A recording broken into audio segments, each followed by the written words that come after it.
Assalamualaikum warahmatullahi wabarakatuh. Hello guys, I'm Mrs. Ella from Axis Education Channel. How's life? I hope you are in good condition right now. Well, in this video, we will learn about imaginative story. Are you eager to learn English with me? So get ready and let's get started. Have you ever heard the legend of Toba Lake or Cinderella? Stories like the legend of Toba Lake and Cinderella are examples of imaginative stories. What is an imaginative story? An imaginative story is fiction, and the author uses imagination to create characters and invent scenes to entertain the readers. Imaginative story atau cerita imajinatif adalah fiksi, dan pengarang menggunakan imajinasi untuk membuat karakter dan menciptakan adegan untuk menghibur pembaca. Another type of imaginative story is a fairy tale. As far as the function of fairy tale is concerned, they are usually designed for youngsters. Fairy tales are frequently used as bedtime stories. This type of text frequently carries moral values. Jenis cerita imajinatif lainnya adalah cerita tentang dongeng. Sejauh menyangkut fungsi dongeng biasanya dirancang untuk anak-anak. Dongeng sering digunakan sebagai cerita pengantar tidur. Jenis teks ini sering membawa nilai-nilai moral. Imaginative stories are included in narrative text.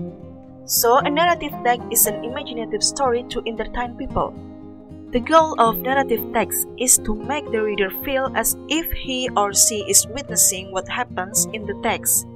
The social functions are to amuse, entertain, and indirectly demonstrate moral values. Cerita imajinasi termasuk ke dalam teks narasi. Teks narasi adalah cerita imajinatif yang bertujuan menghibur orang. Tujuan dari teks narasi adalah membuat pembaca merasa seolah-olah sedang menyaksikan apa yang terjadi dalam teks.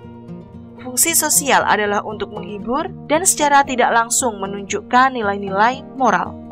Bagaimana guys tentang sedikit penjelasan tadi? Jadi kesimpulannya adalah imaginative story termasuk ke dalam naratif teks. Imaginative story adalah cerita fiksi yang mana biasanya memiliki nilai moral. Apalagi ya fakta seru tentang imaginative story? Di dalam imaginative story umumnya menggunakan past tense verbs atau kata kerja lampau untuk menceritakan peristiwa masa lalu. Kata kerja tersebut juga digunakan untuk menjelaskan yang pertama, create actions atau tindakan. Contohnya seperti dalam kata catch atau menangkap, maka diubah dalam bentuk lampau menjadi kata caught. Contoh kalimatnya, the man caught a large golden fish. Yang kedua, show a process of thinking atau menunjukkan proses berpikir. Contohnya seperti dalam kata think atau berpikir, maka diubah dalam bentuk lampau menjadi kata thought. Contoh kalimatnya, a mother duck thought about her eggs. Yang ketiga, identify something with our sense, atau mengenali sesuatu dengan panca indera kita. Contohnya seperti dalam kata see, maka diubah dalam bentuk lampau menjadi kata saw. Contoh kalimatnya, the mother duck saw 5 yellow ducklings. Yang keempat, express something atau mengekspresikan sesuatu. Contohnya seperti dalam kata shout, maka diubah dalam bentuk lampau menjadi kata shouted. Contoh kalimatnya, he found out and was enraged and shouted. Yang kelima, connect information atau menghubungkan informasi.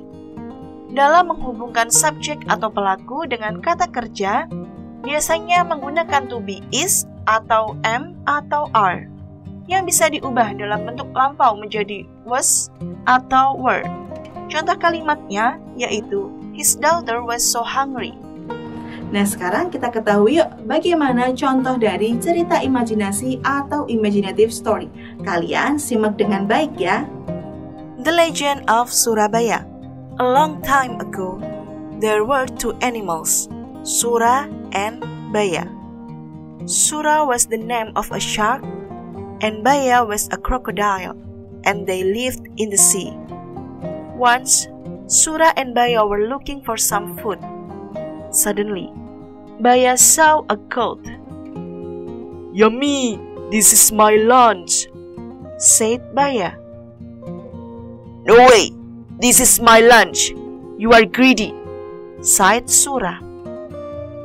Then they fought for the gold. After several hours, they were very tired. Feeling tired of fighting, they lived in different places. Sura lived in the water, and Baya lived on land. The border was the beach, so they would never fight again. One day, Sura went to the land and looked for food in the river. He was very hungry, and there was not much food in the sea.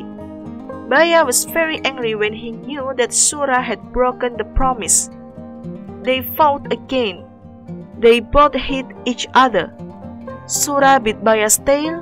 Baya did the same thing to Sura.